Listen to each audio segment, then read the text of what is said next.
Hey, everybody. I am happy to be here with you all today. This is my second solo pod with Native Land Pod. And as we say normally with my co hosts who aren't with me, of course, because it's a solo pod, Tiffany Cross and Andrew Gillum. Shout out to Tiff, it's her birthday week. Welcome home, y'all. So today we are getting back into it. Last week, as you all know, we covered the federal funding freeze. And this week, I want to talk about President Elon Musk. There are going to be a couple of these in this series. I think next we're going to talk about Stephen Miller, who is the Deputy Chief of Staff for Policy at the White House. But today, I think it's really, really important for us to dive into the role that Elon Musk is playing in the federal government. The fact that it is very much so outsized, perhaps illegal, and he is wading in the water, maybe drowning in the water with conflicts of interest. So we're going to get into that. I think first and foremost, what I really want to talk about, um, actually, before I get into anything, let me offer this disclaimer because what we know about this White House and the Trump administration is they are highly litigious. So to cover my own behind, iHeart and Reason Choice Media, let me say this. I am acknowledging that they are very litigious. That what I'm going to talk about today is going to infuriate some associated with the federal government, whether they are contractors, Elon Musk acolytes, Trump acolytes, fans, MAGA protesters, or anything else. The fact remains that they are litigious. So I want you to ensure. I want to ensure that you know the sources. I will cite the sources as much as I can. I will do my best to say what is alleged. I will let you know what is a theory and what is my inner Holy Ghost, the Black woman's discernment, and let you know that it is just that, a theory. And then I will also be sure, as always, to let you know what is a fact because facts matter in a day and age where they could not convince us more that they do not. They matter. And I will also make sure that I am diligent about this because I think that these are Donald Trump's puppet masters, starting, of course, with Elon Musk. I said I think that means it's a theory. So one of the things that we will also continue to go back to is Project 2025. Um, in Project 2025, efficiency or inefficiency is mentioned at least 60 times in that document. So it's no wonder that the Trump administration is working diligently to come up with something that makes government more efficient. In fact, they created an agency because, uh, Republicans are apparently about big government these days. They added a new agency. That agency is called the Department of Government Efficiency because the best way to make government more efficient is to add another agency. I'm just kidding if you can't tell. So, um, the other thing that I think we should talk about is who Donald Trump and Elon were, where their relationship originated, and how we got to this very treacherous place. So on July 13th, 2024, Elon Musk went to the platform that he purchased, formerly known as Twitter, to endorse Donald Trump. Since then, the evil brother to Social has seemingly suppressed the content of its most progressive users and has amplified content that is related to and bolsters the once banned President Donald Trump. So let's talk briefly about who Elon Musk is. So he is a South African born entrepreneur. He is believed to be the richest man in the world with a reported net worth of more than $410 billion. 150 billion of that 410 billion has been garnered since the 2024 election. You heard me right. So he got a whole additional $150 billion since the election. I think that is worth noting. Next, this former H-1B visa holder, as I said, he is the South African born richest man in the world. Elon Musk got rich from building companies like PayPal and then going on to invest in companies like Tesla, which most of us know him from, and SpaceX. This election cycle, he established a PAC called America PAC. For those of you who don't know, a PAC stands for Political Action Committee. So he founded America Political Action Committee, and according to FEC filings, spent $72 million to support the election of Donald J. Trump. So again, July endorsement, establishes America PAC, spends $72 million of his own money to help get Donald Trump elected. I would say a theory is he did a little bit more than that. You all know my theory if you watch the podcast. If you don't know my theory, watch the podcast. It is a theory. It is not confirmed, but I believe that the SpaceX satellite division might have had something to do with this electoral victory. So there's that. Now, I want to also say that that it is that well, I'm just go back to the facts. Let me go back to the facts. Don't worry about my theories for now. So one of Trump's earliest advisors, Steve Bannon, who you all may remember, his name may ring a bell because he was held in contempt of Congress for not cooperating with Congress. He said recently that Elon Musk's sole objective is to become a trillionaire.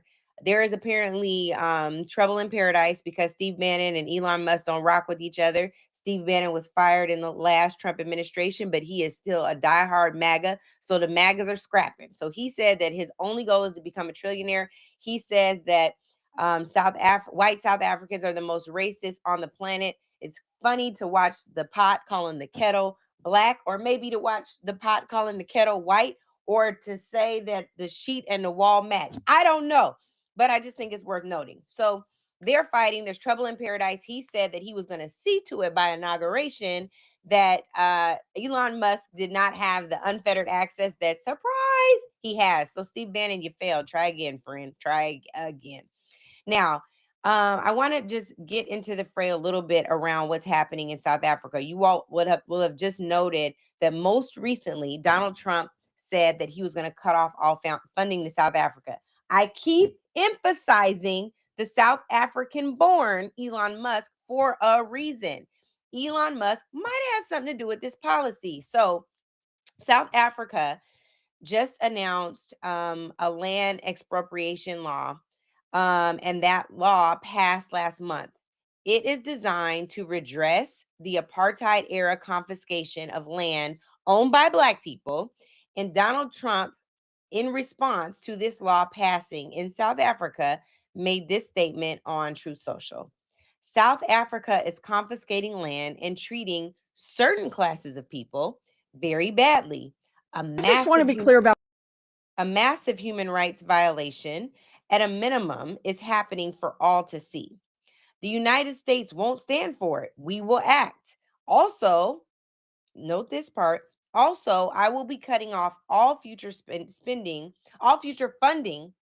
I'm sorry about that. All future funding to South Africa until a full investigation of this situation has been completed. Now, what is fascinating about this is Donald Trump, Mr. America First himself, is real focused on where he's going to, lay down the law on a tariff. He drew that back. He pulled that back. And now he's talking about funding to South Africa. And South Africa only receives foreign aid from us to the tune of $400 million annually. And it's mostly for health programs, primarily focused around HIV/AIDS support. So it's fascinating that he's tied this land expropriation law that is designed to give people back the land that they once had. And he's saying, we're not going to do this. Now, what you should also know, and then I'm going to get back to America, roll with me to South Africa a little bit longer, Elon Musk's hometown, homeland, home country. Land ownership has been a very contentious issue in South Africa. This is according to BBC, for more than a century. In 1913, British colonies authorized British colonial authorities passed legislation that restricted the property rights of the country's Black majority. Again, the law that was just passed is designed to give back Black folks the land that they once had. The Natives Land Act left the vast majority of the land under the control of the white minority and set the foundation for the forced removal of Black people to poor homelands and townships. And this is more than 3 decades ago, until the end of apartheid. Now, the other thing that I think is worth noting is that Elon Musk had something to say, and it sounded very similar to what Donald Trump said around returning the land and it being a racist policy. So the Washington Post said that South Africa's government has framed land reform as a moral, social, and economic imperative. I think many of us would agree with that, given our own experiences in this country because of the systemic dispossession of Black South Africans under apartheid. The country did a land audit in 2017, and that land audit says that the white population in South Africa owned 72% of individually owned farms and agricultural holdings. Mixed race citizens, also known as coloreds in South Africa, owned 15%, Indians owned 5%, and Africans owned 4%. Now, what you need to know is according to the 2022 census in South Africa, white folks made up 7.3% of the population, but again, owned 72% of the farms and agricultural lands. So when Elon Musk says, why do you guys have openly racist ownership laws? He's not looking at the data and he's not looking at the impact, not even the intention of the law. We talked several times now about what the intention of that law is, but Elon Musk is focusing on the fact that white South Africans like him are going to perhaps get land snatched that they're not even occupying, by the way. It is unoccupied land, unclaimed land that they are returning back to Black citizens. And that is what is bizarre to me. But what is very clear to me is, for Elon Musk, if it don't make dollars, it don't make sense. He says, well, it's been noted that Musk's Starlink satellite internet service was denied, and this is a company that is a subsidiary of SpaceX. It was denied a license in South Africa because it doesn't meet affirmative action criteria. All of this story to say to you that if Elon Musk doesn't have a direct financial opportunity or a potential, he don't care. So the reason that Elon Musk is tweeting about South Africa and its racist laws, ownership laws, is really because this is a theory, by the way, is really because Elon Musk is frustrated by the fact that his company, Starlink Satellite, was denied a license in South Africa. So now he's questioning everything they do to create equitable outcomes for people who have suffered under an apartheid system and still haven't seen equity, equality, and justice, if we're honest. So he has Donald Trump in the fray around the expropriation law, but really he wants to upset what's going on in South Africa because he didn't get a contract, which brings us to the United States. So what we also know is that Elon Musk has marched his white man privilege into the White House, into the White House complex at that, with office space in his role as the Department of Government Efficiency lead. And Donald Trump has named him a special government employee. There is a well, actually, there are several big issues with Elon Musk being named a special government employee, especially because in some ways it appears, so again, this is a theory, it appears that Donald Trump and his administration don't understand that conflict of interest and ethics still apply to special government employees. So I want to get into that a little bit because I think it's important to understand one, Elon Musk, South African descent, since they can't stand immigrants so much. It depends. Apparently, white immigrants are in the clear, but he's a South African immigrant who now has unfettered access to the federal government.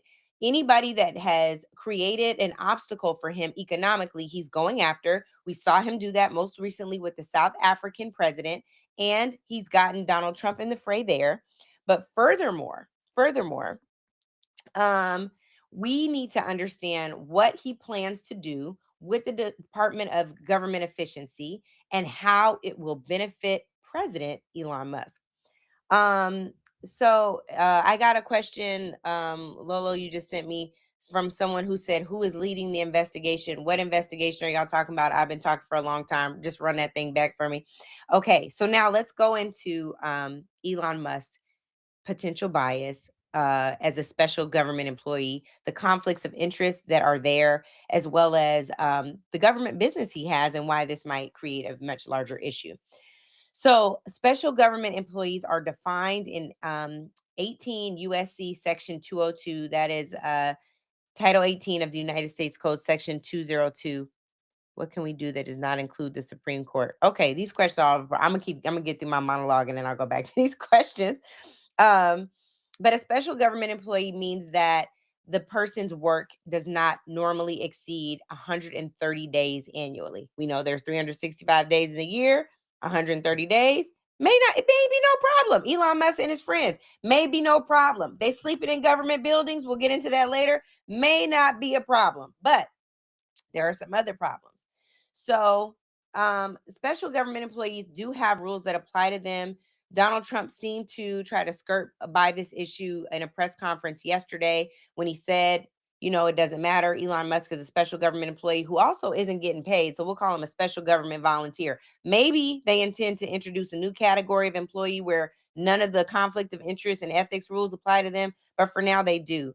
So, while he doesn't have to comply with every ethics rule and conflict of interest rule that it normally applies to a full-time government employee, appointed position, etc., special government employees do have rules, and especially around financial disclosures, ethics, and misuse of position. So in the misuse of position part of the law, it says you cannot use public office for their own private gain or private gains of friends.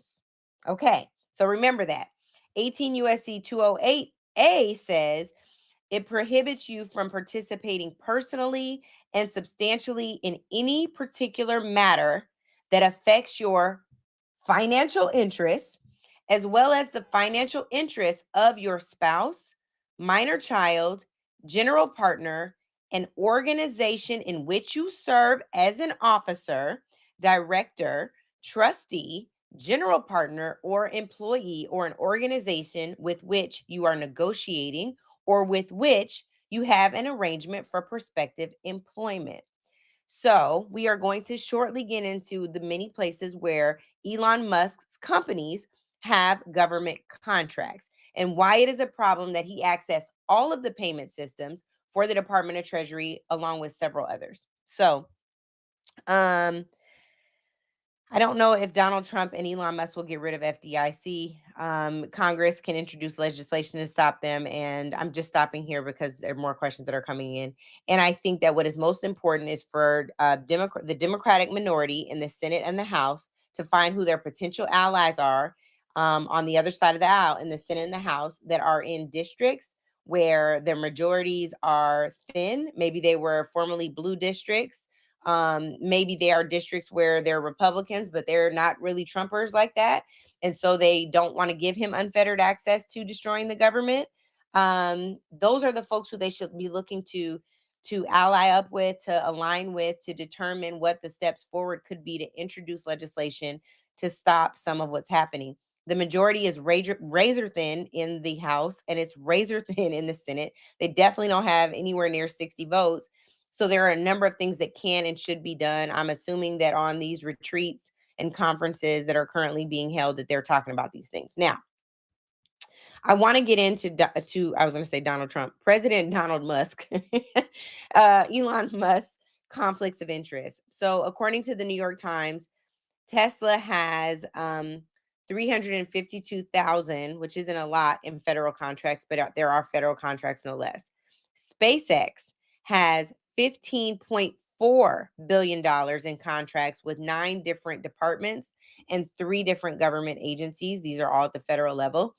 And Tesla and SpaceX, according to the New York Times, are the subject of more than 20 investigations or reviews by 5 different departments and 6 agencies in the federal government. So that is significant.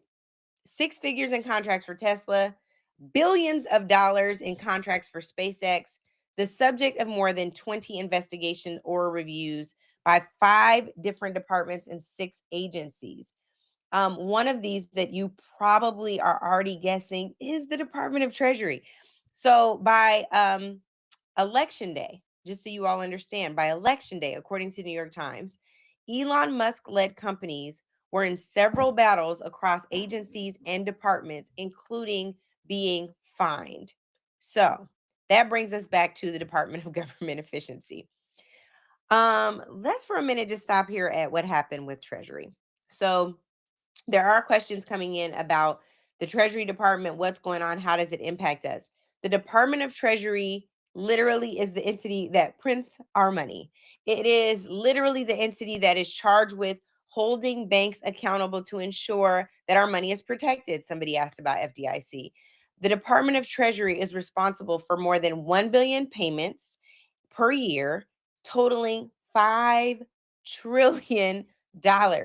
Elon Musk has said to let him into the Department of Treasury because he could trim more than $1 trillion from the federal deficit. The payments that the Department of Treasury oversees includes all types of sensitive information, including bank accounts and social security numbers, as well as all of those payments. So it is very, very important that we understand what they have access to at this point. There are several laws that Elon Musk's team could be violating. We went through some of those relative to a special government employee and their conflicts of interest, their financial disclosure requirements, when they're supposed to wall themselves completely off. We know that he is an officer of a company that has federal government contracts, a founder of a company that has federal government contracts, and he is now in there tinkering with his competition's payments. It's just a bridge too far for me. Now, I want to also go to OPM, which has not been discussed as much. What you should know is OPM is discussed. So is USAID, by the way. You all, I'm sure, have been seeing a lot of things about USAID in the news. USAID and OPM are talked about in Project 2025. There's one part on page 271 where they're talked about in the same paragraph. It is important for you to understand that Elon Musk is not doing anything, as Donald Trump said himself in a press conference, that hasn't already been authorized. Donald Trump may not necessarily be the ones who authorized it or one who authorized it, but let me tell you who is. The authors of Project 2025, the Heritage Foundation, the same Heritage Foundation that gave Ronald Reagan his blueprint, the same Heritage Foundation that gave George H.W. and George W. Bush their blueprint. There's nothing new under the sun, y'all. They have just renamed the thing and they've gotten a little more rogue and reckless. The reason you see Republican senators and members of the House on TV saying, tough, it's going to be all right. Y'all just don't want to trim the fat because you like bureaucracy. That's not it. They want bureaucracy, but only if it results in payments for their friends and if they can be punitive and stop payments for grants that look into climate change and grants that go to HBCUs and opportunities like funding people's Social Security because you know they've been trying to cut that for a long time. This is where we end up with. We talked about the impoundment clause last week just a little bit. Again, they're now saying that it doesn't necessarily have to be impoundment. They are just reviewing, and that review could be a long time, which means that they're halting payments. All of that is problematic, and it is by design in Project 2025. So, Office of Personnel Management, which is also referenced several times over again in Project 2025. What you should know is that Musk associates, Musk acolytes, including past and present employees of his, have taken over OPM, which is the Office of Personnel Management, literally. They have put in sofa beds near the old director's office. They are demonstrating to them that you can't even get up here to the 5th floor if you don't have a security clearance and we don't approve you. And while they're doing all of that, they are locking out senior officials at OPM, according to Reuters, from key systems. Elon's team has gotten into a system called the Enterprise Human Resources Integration. That system contains highly personal information for government personnel across agency, across department. It includes information like your birth dates, social security numbers, appraisals, home addresses, pay grades, length of service of government workers, and any disciplinary action. All of that is in OPM files. That includes staffing information for members of Congress. So again, when you think about the retributive nature of Elon Musk and Donald Trump, this is a way to punish their enemies, going into Treasury to halt payments, going into the OPM files to disclose data and information that doesn't belong to them. And moreover, there are certain things that the federal government has done to keep our information safe from foreign entities. They are circumventing all of that, which also makes our information vulnerable and susceptible to hacks by foreign government entities. I want to go briefly into GSA. GSA is responsible for every lease of federal office buildings, and according to the AP, just um, last week, an email from Washington headquarters of GSA uh, was sent, and it instructed every regional manager to terminate leases on roughly 7,500 federal offices nationally. That initiative is being led by another Elon Musk employee. Her name is Nicole Hollander. And I believe she works for X. I didn't put that down, but that was another thing to just be mindful of. They are doing this across the board from Treasury, OPM, GSA. We just talked about. Office of Management and Budget, as you know, was responsible for the federal funding freeze last week. They're doing this at USAID, USA Jobs. And so even if you've ever applied for a federal government job, your information is in there, all susceptible to being shared now.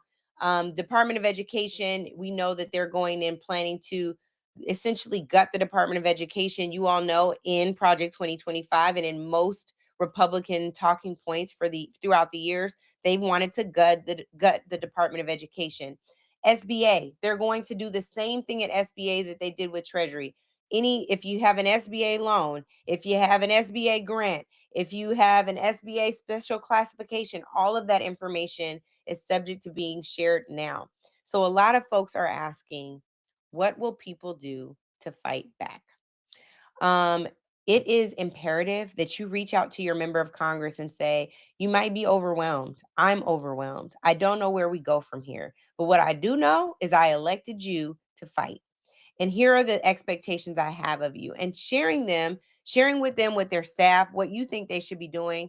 We are seeing that there are all types of lawsuits being filed by unions who work with federal government employees, by folks who are challenging the Trump administration's birthright citizenship position. There are all types of lawsuits that are being filed around this. Elon Musk having unfettered access to government employee data, government contracts, etc., especially those of those employees and former employees of his who've not been hired.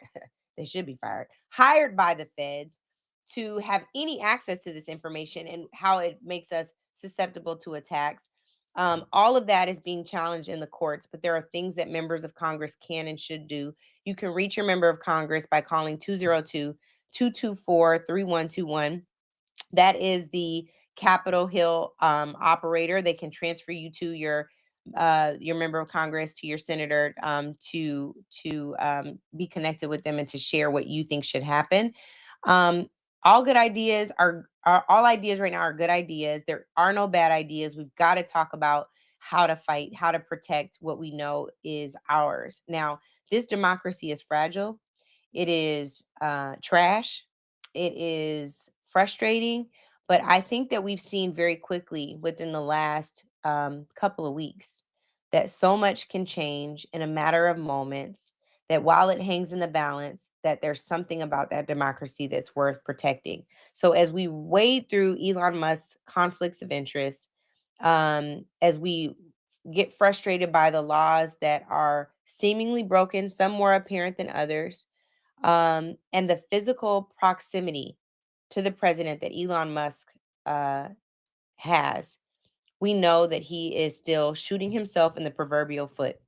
So while the tariffs are right at Tesla's door, with Forbes reporting a dip in its stock, it cost Elon Musk nearly $12 billion to be closely associated with this president and to be supporting policies that may actually cause him economic harm. So this is a reminder to him that nobody's safe in a Trump universe. And even if you find yourself doing his bidding, ask Michael Cohen about how that goes. Ask Steve Bannon about how that goes. So President Elon Musk for now, but it'll be President Stephen Miller tomorrow, and we'll talk about that next week. Before I go, I'm going to see if there are any other questions. It doesn't appear that there are any. I'm 30 minutes in. It's supposed to be a 15-minute podcast. And so I just will say until next time. Oh, no, there are more questions. Should Doge exist? Hell no. Does the Doge only... Does the Doge make suggestions only for which federal office they want to cut funding for, but who makes the final decision?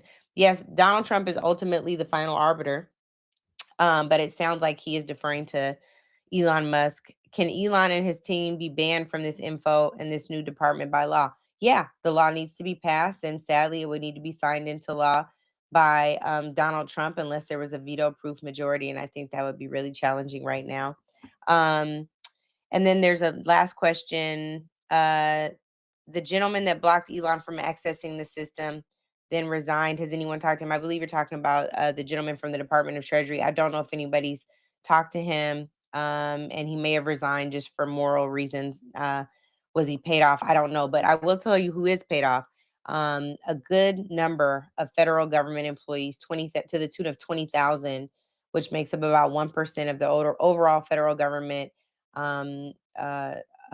staffing, took the payouts, which means that taking a payout, getting paid even through November of this year, you are no longer eligible for a federal pension. So there, I'm sure, will be a court battle around that as well. Don't take the payout. Hold your ground. Stand your ground. Make sure that you fight until the end. Keep sharing this information. Congresswoman Maxine Waters put up on the Financial Services Committee page on the ranking member side, because of course she's a ranking member, a whistleblower sheet that you can fill out, form you can fill out. Please make sure you are sharing information with members of Congress who care, who will fight for you. That is imperative. Again, call your members 202-224-3121. And until next time, welcome home, y'all. This is long. I didn't even get through all my notes, but there's a lot going on. Look up SBA, look up USA Jobs, look at Department of Education, Treasury. It's all happening at the same damn time. If you got friends that work there, check on your strong friends, and know this will always be a safe space for us. Welcome home, y'all.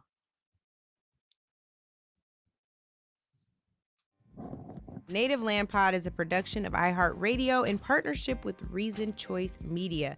For more podcasts from iHeart Radio, visit the iHeart Radio app, Apple Podcasts, or wherever you listen to your favorite shows.